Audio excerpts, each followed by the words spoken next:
In 1869, Marcus Clarke said, "They are not a nation of snobs like the English, or are extravagant boasters like the Americans, or are reckless profligates like the French.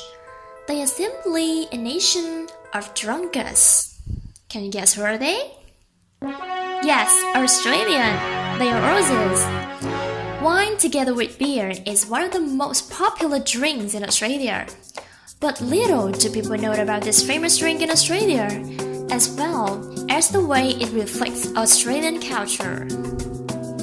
In fact, the history of wine, the taste of wine, the vast amount of different types of wine, and different manufacturing styles and flavor speak to you a volume about Australian culture, more than you can think.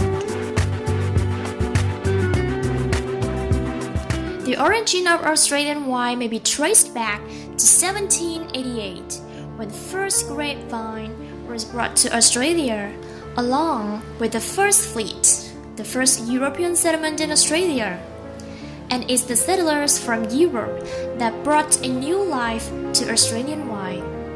Before they came, there was nothing special about Australian wine, but after they came, this drink has become a legendary.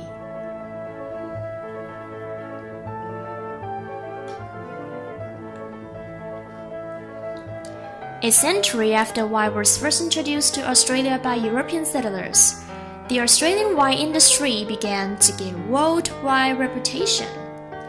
Today, Australia is the fourth largest exporter behind the traditional wine producing giants of Italy, France, and Spain. In 2010, Australia exported 781 million liters of wine and contributed over $5 billion to the national economy. But one noticeable mark is that, because of a large number of immigrants from Europe in the early history, the taste of Australian wine is somehow influenced. Australian wine is especially affected by the French and German ones, because in the past, Aussies copy French and German wine. However, today, they already have their own taste. The combination of many cultural recipes creates a special feature for Australian wine.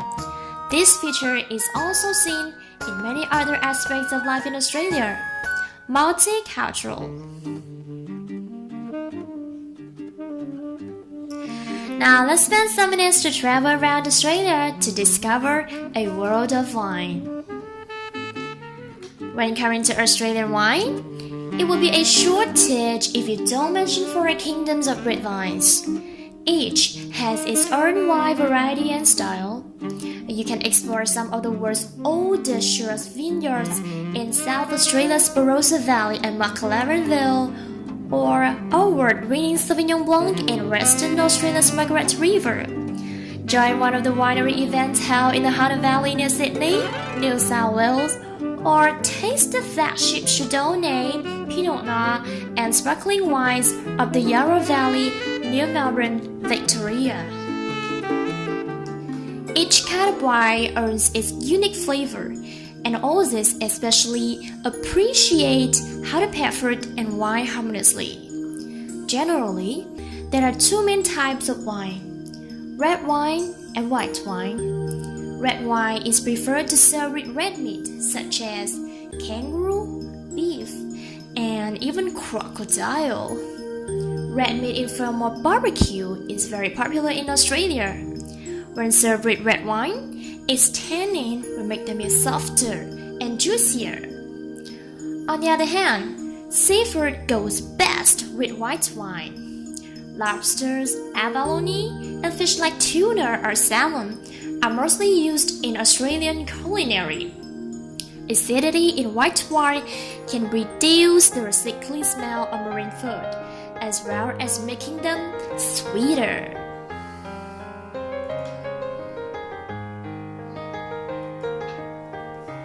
Today, Australia has evolved a number of customs surrounding alcohol consumption. This demonstrates that, rather than drink for the effect of the drug, Aussies are attracted to the social aspect of drinking. Generally speaking, alcohol is the special drink that is indispensable in any occasions, ceremonies, or parties. Others use it as a way to relax, a way to connect people, a way to celebrate their achievements, and a way to enjoy life. They drink anytime, anywhere, and wine is like a bridge to bring people closer. There is a very special feature of drinking culture in Australia. Join some Aussies for a few wines or beers, and you will be expected to shout. But be careful not to shout at someone. If you shout at someone, it will turn into a big problem. Shouting here means when every member of a group takes a turn buying a round. Once everyone has finished their drink, another person from the group will buy a round, and so on until everyone has brought a round. You may wonder if someone does not shout a round, so what will happen? Indeed, if one doesn't join the shout, then one is in danger of being considered a piker or a girl. Through the shout, you can still realize a very well-known characteristic of Aussies. They are very egalitarian. They are very equal. And this can be seen in many aspects of life, as well as the way they shout around. What am I for you if you want to come to Australia is that don't leave before it's your turn to shout.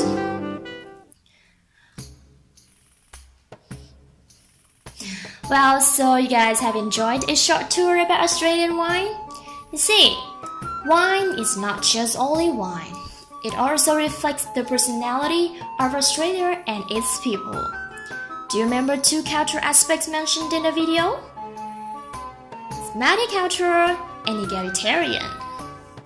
Actually, Australian wine can tell more than that, and these are just what we have discovered. So, what about you?